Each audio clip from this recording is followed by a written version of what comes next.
Plymouth presents... Hen-ree Al-drich. Coming, Mother.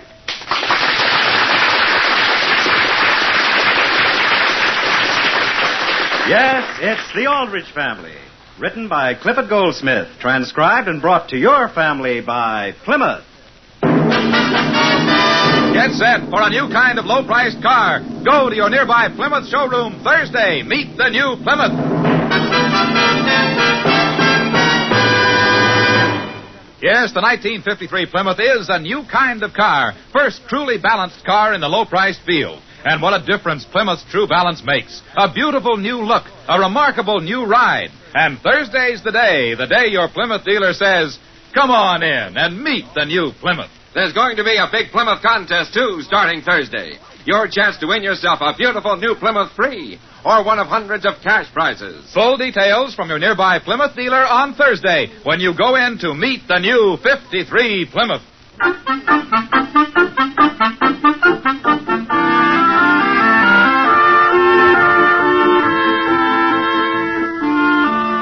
Families today are pretty much the same as families yesterday. Fathers and mothers and children never change very much from one generation to another. And the ever-present spark plug is always a typical teenage boy like Hen-ree Al-drich. The scene is the Aldrich dining room. The time is morning. Could you please pass the toast, Mary? Another piece, Henry. Yes, please. And Father? Well? Could I please have another egg? Dear, that'll make 3 eggs. Yes, Mother. Henry, your normal appetite is rather frightening, but now you're eating like a man with a purpose. Gee whiz, I do have a purpose, Father. I'm building myself up. I'm on the debating team. You're on the debating team, dear? Well, I'm not exactly on it, Mother. I'm really just trying out for it. They're having the trials this afternoon. How did you happen to go out for debating, Henry? Well, it's just sort of the kind of thing that appeals to me. Mother, would it be too much trouble to open a can of sardines? Sardines for breakfast? Well, everyone says that fish is brain food. Isn't that so, Father? Oh, I don't know. It didn't keep them from getting caught. Aren't you going to finish your toast, Mary? Here, you can have it. Thanks. And will you please pass the marmalade? How much do you have to weigh to make the debating team? Well, I don't have to weigh anything. But I don't see any point in going to a thing half-heartedly. Well, dear, if you do make the team, I hope Aunt Harriet will come to hear you speak. She just won't believe her ears.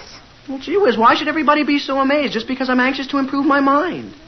I think everybody ought to improve their mind. No sense in overdoing it, though. Oh, I won't go overboard, Father. On which side of the debate are you speaking? On which side? You have 2 sides, haven't you? Father, they don't even have a team yet. Do you really think you can make the team, dear? Well, I hope so, Mother. I'd hate to be doing all this eating for nothing. So I don't think it'll be entirely wasted. Oh, would you excuse me, please, while I run upstairs and get some notes I've got to use? Yes, dear. Sam, I'm simply delighted. I wouldn't be a bit surprised if Henry made a good debater. He's sort of a chip off the old block. He has a quick mind. Thinks fast on his feet. Who do you suppose that is, Mother? Don't bother to come to the door, anybody. Is Henry through eating? Well, hello, Willie. Henry will be down in just a minute. How does he feel this morning, Mrs. Aldrich? Is he a little nervous? Why should he be nervous? Well, you know, trying out for the debating team. It can be pretty nerve-wracking. Well, Henry didn't act like he was nervous. He didn't eat like it either. Are you going to try out for the team, Willie? Oh, no. I'm on it. How many eggs do you eat a day? Eggs? Yes, to keep yourself in good condition for debating. Oh, I'm not on the talking end of the team. On which end are you? I'm the manager. Well, I'm sure that's a very important job, Willie. What I really went out for was the track team, but my legs went back on me. What are the duties of a manager? Well, for one thing, I correspond. You correspond with whom? With all the other managers. We get together and correspond. Sort of write letters, you know. Oh, yeah. That's quite an accomplishment. I'm sure you do it very well, Willie. Yes, ma'am. I worry about it quite a lot. And you persuaded Henry to go out for the debating team? Oh, no, sir. That was on account of Ellen. Ellen? Yes, sir. Ellen Standish. What does she have to do with it? She's very pretty. And she's also on the team. I know who she is. Mother, she's that girl that can talk your head off. That's the one. Ellen Standish? She's very pretty, though. But she is the one that talks a lot. Sure. To everyone except Henry. And he figured that if he could get on the team, she'd talk to him. Well, that explains Henry's sudden craving for the finer things. Yes, sir. But she's pretty, Mr. Aldrich. It's been a great pleasure for me just to manage her.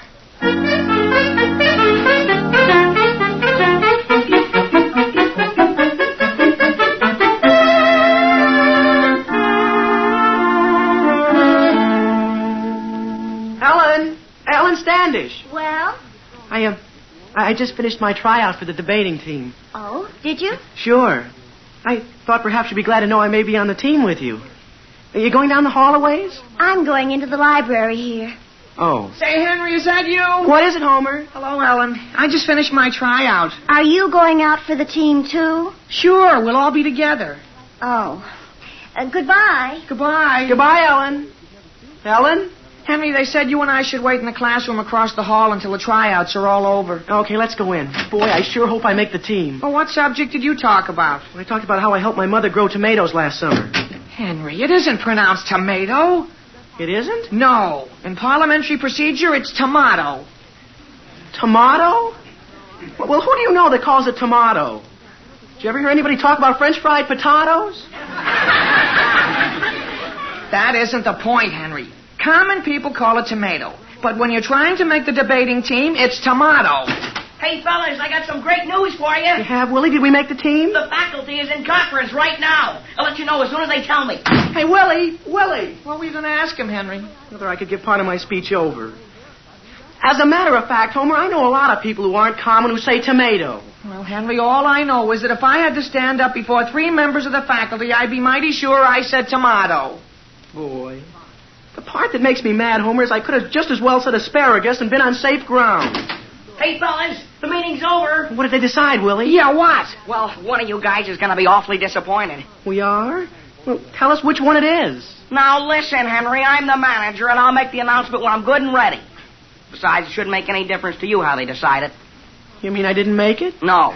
They liked Homer's voice better. They did? No kidding. Sure, it carries farther. They say they can hear your voice even in the last row of the balcony. Lucy Adams also made the team. Well, I gotta go back and attend to some correspondence. Gee, Henry, I'm sorry. Well, gee, there's nothing to be sorry about, Homer. If you want to know the truth, I'm glad I didn't make it. With Lucy Adams on it and everything. Ellen Standish is on it. You know, Homer, we've been friends for a long time, haven't we? Sure. Well, I was just thinking. You've done a lot of nice things for me, so I'm going to do you a favor. You are? Sure. I'm willing to take your place on the team, just out of friendship, and I won't charge you a cent. Why? Well, don't you want to get off the team? When did I say that? Well, I shouldn't think you'd want to be on it. Hey, Henry, what do you think? What, Willie? You made the team. And I didn't? No, you're on it too, Homer. I am? Henry, that gets rid of Lucy Adams. No, it doesn't. She's on the team, too. Well, whose place do I take? Ellen Standish's. Ellen's? Ellen's? Yes, she just resigned. There, Homer. Now do you see what you've done? It isn't Homer's fault. Ellen says she's entirely too nervous to debate. Hello, Henry. Congratulations. Oh, hello, Lucy. Isn't it wonderful? Henry, I'm going home. But, Homer, haven't you heard? Lucy, you don't think debating is going to make you nervous, do you? Oh, no, I feel wonderful. I think I'll resign. Henry, you aren't going to resign just as we've got our first debate scheduled, are you? For when, Willie? Didn't you know? For a week from next Friday night. I've been corresponding about it since last August. Who are we debating with? Middletown High School. The subject is resolved that the steam engine has contributed more to the progress of civilization than the horse. Well, on which side are we? The horses. We take the negative? Sure. We don't believe in steam engines.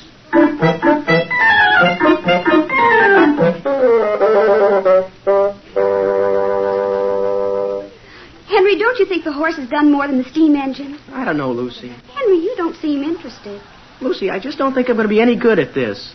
If I can't convince myself, how am I going to convince a whole auditorium full of people? But that's the way I felt at first. Here, you have a cookie my mother baked? No, thank you. They have fudge fillings. Fudge fillings? Well, I'll try just half of one. Here. Think of what the horse has done for agriculture, Henry. 60% of the farms in this country still use horses. Is that right? May I have the other half of that cookie? Sure, here. And Henry, how did the covered wagons cross the plains? By horse? By horse.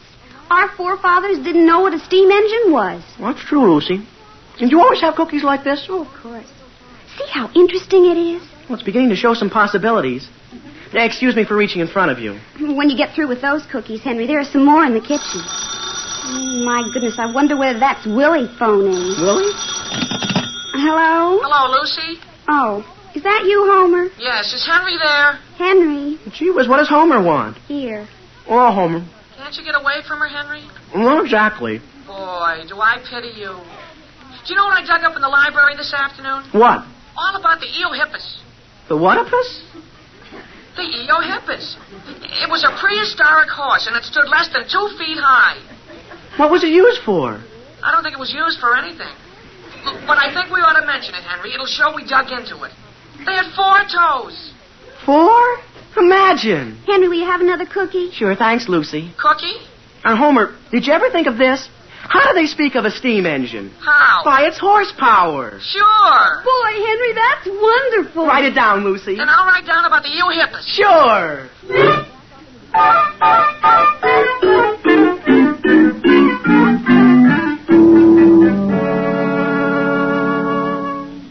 Mr. Chairman, honorable judges, worthy opponents, the subject we've been asked to discuss this evening is resolve. Henry, do you have to wave your arms? Was I waving my arms, Father? Go on. When we are through, ladies and gentlemen, it will be clearly seen that the horse is one animal that cannot be replaced. What time does the debate begin this evening? At 8:15. And boy, Father, we're a cinch to win. Where was I? The horse is an animal that cannot be replaced. Oh, yeah. What are steam engines made of, ladies and gentlemen? Of steel and iron, and steel and coal. And how do they first get them out of the mines? I'll tell you how. It'll be a pleasure. By a horse. Father, don't you think that's going to knock him for a loop? I'm afraid it will. I prepared this whole thing in a week. And what makes pulleys go round? Belts. And what are belts made of? From horses' hides. And what was the first machine ever made? A cart. And what pulled the cart? A horse. And how about Paul Revere? It's common gossip, known by every school child, how he saved America with a horse. And then, Father, I go on and I end up with a long speech about the Eohippus. The Eohippus? Yes, sir. It was a prehistoric horse that hardly came up to my knees. Don't you think it's pretty good? Well, it has 1 or 2 weak points, Henry. Yeah, but, Father, what you've heard is only 1/3 of our argument. We've divided it into 3 parts. I cover the horse as a historical contribution, Homer covers it during the present, and Lucy covers it from the female point of view. Henry, I've just pressed your blue serge suit for you. Thank you, Mother. And when you get up on the platform, don't turn your back to the audience. Why not, Mother? The seat is shiny. Henry, do you mind if I raise 1 or 2 questions? You mean there's something about my speech that puzzles you? Well, in the first place, iron is not hauled out of mines by horses, but by mules. Well, Father, I don't like to argue, but when you get right down to it, a mule is sort of a horse. A mule is a mule. I could show you a book that says a mule is a horse. I'd like to see it.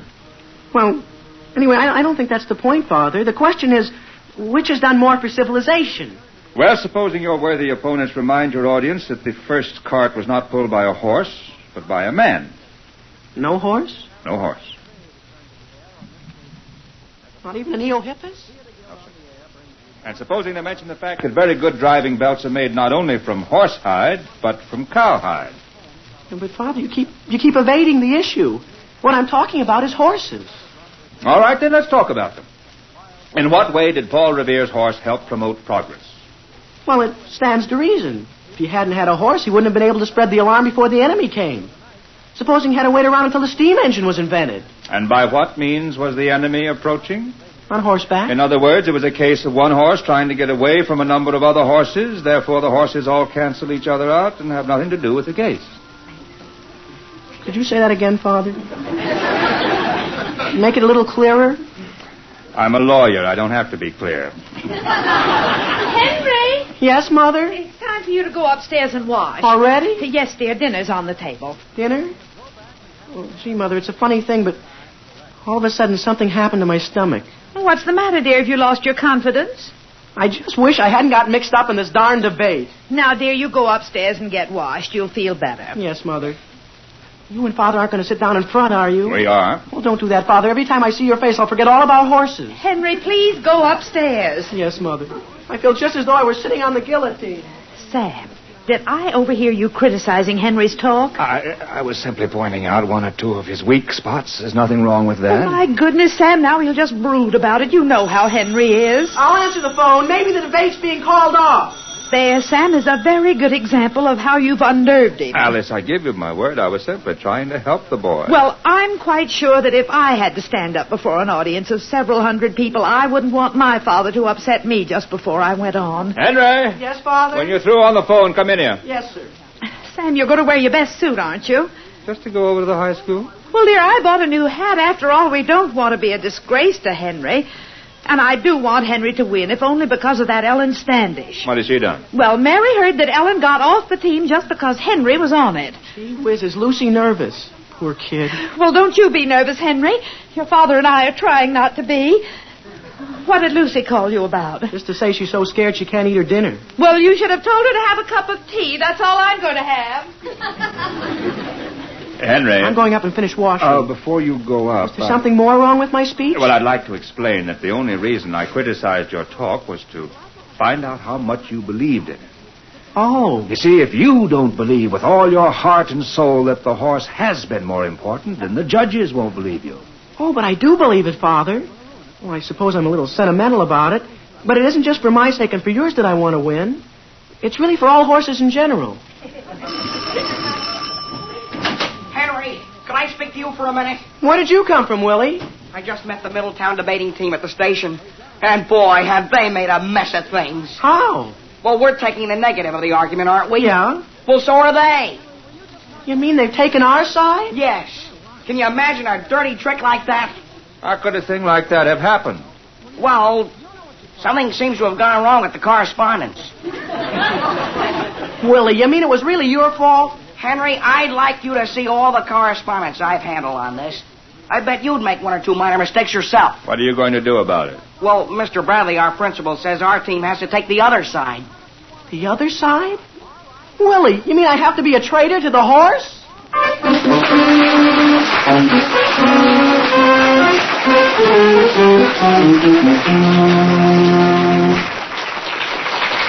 We'll return to the Aldrich family in just a moment. What's new? The 53 Plymouth, it's news. The 53 Plymouth, the low price field has a brand new star. The truly balanced Plymouth, a new kind of car. A new kind of car. New kind of car is right. The 53 Plymouth is new from the wheels up. A whole new concept of car design. New styling, new beauty, inside and out. A wonderful new ride. Plymouth Announcement Day is this coming Thursday, so plan now to make tracks to your nearby Plymouth dealers Thursday. You'll be thrilled when you see the new Plymouth. Delighted when you get behind the wheel and handle the controls. And here's a tip. Pay particular attention to the new features of the Plymouth. 75 new features in all. Because there's a big Plymouth contest this year with $25,000 in prizes. Just for telling what you like most about this great new beauty. First prize, a sleek, racy 53 Plymouth convertible. Win it and be the envy of the neighborhood. Next 5 winners get new Plymouth sedans. And there are hundreds of cash prizes. It's fun, easy to enter, and you get full details from your Plymouth dealer. See him Thursday for your entry blank and meet the new 53 Plymouth.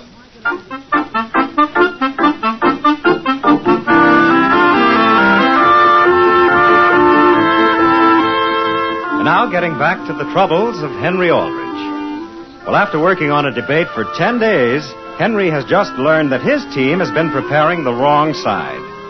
The scene opens in the high school principal's office. The time is that same evening. But, Mr. Bradley, it isn't fair to the team.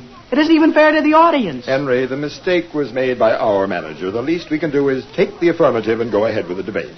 But in the meantime, how about the horse? I think the horse will understand. But, Mr. Bradley, we memorized our speeches word for word. I've even learned a whole eulogy to the horse. I can't just give the whole thing and insert the word steam engine instead of horse, can I? Henry, why do we have debates? Well... in order to develop our faculties for thinking and reasoning. But don't you see, Mr. Bradley, I'm no good at a thing like that. I can't argue. You're doing a pretty good job of it right now. But I'm losing. Yes. But you're developing your faculties. Come in. Mr. Bradley, is Henry in here? Yes, Lucy. Well, look Henry, could we ask Mr. Bradley to do this? To do what? Why don't both teams agree right at the start that the horses made the greatest contribution to civilization, and then let the judges decide which team is the most sincere? Sure, Mr. Bradley, that would be interesting. No. The Middletown team are our guests, and the least we can do is have a difference of opinion with them. Yes? Mr. Bradley, is the school nurse here? What's the matter, Homer? Well, it's a funny thing, but I have chills and a headache. Chills and a headache? Yes, sir, and my jaw's hurt. I think I'm coming down with the mumps. Didn't you have the mumps last fall, Homer? But, Mr. Bradley, I've just been talking with the Middletown team. They don't feel half as keen about the horse as we do. Why don't we be generous and give them the steam engine? Henry and Homer, you have exactly 30 minutes in which to prepare your arguments. Middletown will take the negative. And if Centerville is half the high school I think it is, we shall take the affirmative.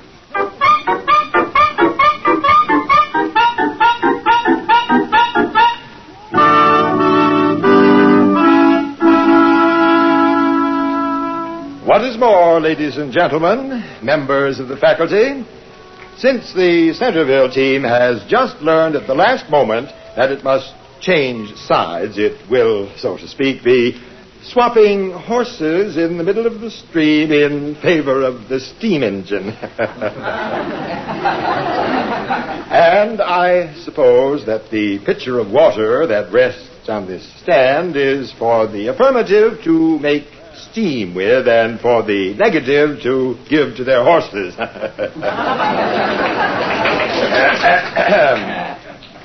The first speaker for the negative, I mean the affirmative, yes, the affirmative is Homer Brown.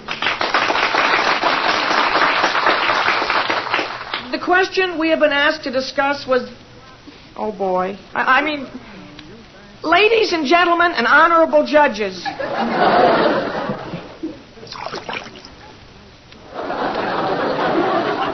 Speaking of man's best friend, the horse, the steam engine, instead of boring you for my full 6 minutes, I believe I can prove my point in practically less than a minute.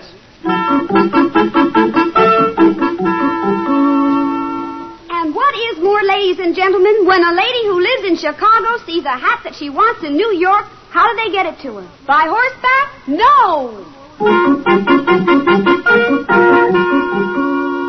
The next point I wish to bring to your attention is that little run of a beast, the Eohippus, that was never good for anything at all.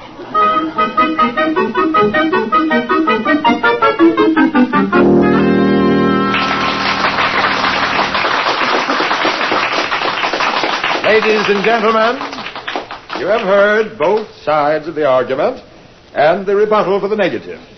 The Centerville team did not utilize all of its original time, and I do not know whether any of its members would care to take part in the rebuttal. If so, we will now hear from Hen-ree Al-drich. Mr. Chairman, Centerville High School has several things to say. My worthy opponents have tried to impress on you that if it weren't for the horse, we wouldn't have any steel or iron with which to build steam engines. May I ask, were they ever got any such idea as that? Horses aren't used in mines. Mules are. The next point. My worthy opponent says that the first cart was pulled by a horse. For his information, a man pulled the first cart. And now they're glad to ride in steam engines and relax. And how did the Middletown team get here this evening? By another steam engine. And another point. My opponents would have you believe that if it hadn't been for Paul Revere's horse, we wouldn't be here in this happy, carefree land. But what was Paul Revere's horse trying to get away from? More horses. It was horses, ladies and gentlemen, that was causing all the trouble.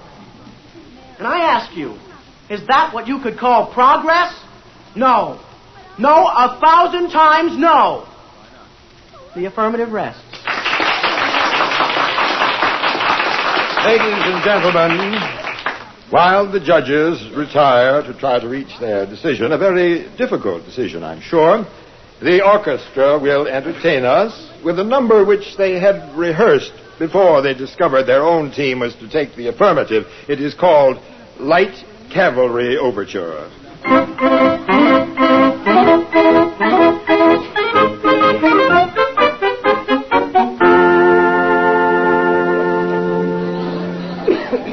Sam, haven't the judges reached the decision yet? I think they're coming on stage right now. Do you think Hen-ree won? I don't know, Alice. Well, I thought he talked beautifully, and he certainly looked better than any of the boys on the Middletown team. Ladies and gentlemen. Quiet, Alice. Mr. Bradley's going to announce the decision. After careful consideration, the judges have voted unanimously in favor of the negative.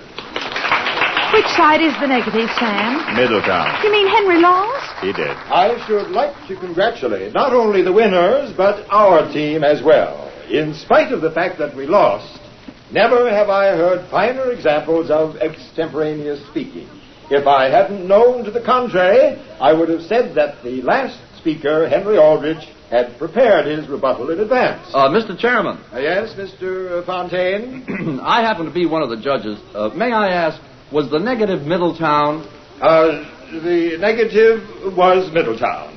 Well, the manager who gave us our slips of paper to mark the verdict on apparently got things twisted. Regardless of which side they had, the decision went to Centerville. Everyone, just go up and shake Henry's hand. I just wish that Ellen Standish's mother could have been here tonight. Hello, Mother. How are you? Henry, let me take your hand. Gee whiz, it was because of you, Father, that we got the decision. Well, I was worried for a few minutes, though. I was afraid Middletown would mention the fact that most of the British troops were not on horseback, but on foot. You mean they weren't on horseback? Not so far as I know. Well, gee whiz.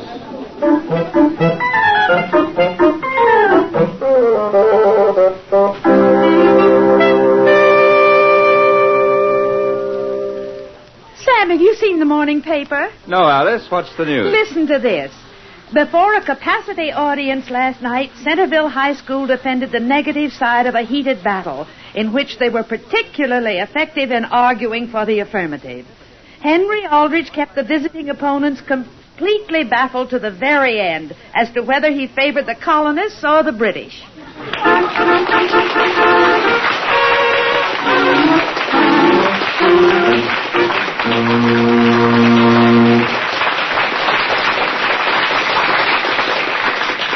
Henry, is that you in the kitchen? Yes, Father. Henry, are you eating more cookies after cleaning out the cookie jar at Lucy's house? Well, gosh, Father, a fella gets hungry all over again after walking home. Now, Henry. No wonder I'm always hungry. All I ever do is walk. Walk here, walk there. If there's a hidden meaning to this walkie-talkie conversation, please bring it out in the open, because I'm going to bed. Hidden meaning, Father? I think the last time you acquainted me with your walking expeditions, it ended with a sales talk to buy you a car. Oh, you won't have to buy this one, Father. It's free. A Plymouth convertible. First prize in the big Plymouth contest. Well, if I wasn't too young, I'd enter myself. But I figure with my help, you'd be a cinch to win. Oh, please, Henry, not tonight. I'm a bit tired. No, not tonight, Father. The contest doesn't start till Thursday. That's when the new Plymouth comes out. All right. Remind me Thursday, and we'll go down and see the new Plymouth. Now, will you get up to bed? Yes, Father, just as soon as I finish these cookies. Boy, a new Plymouth convertible.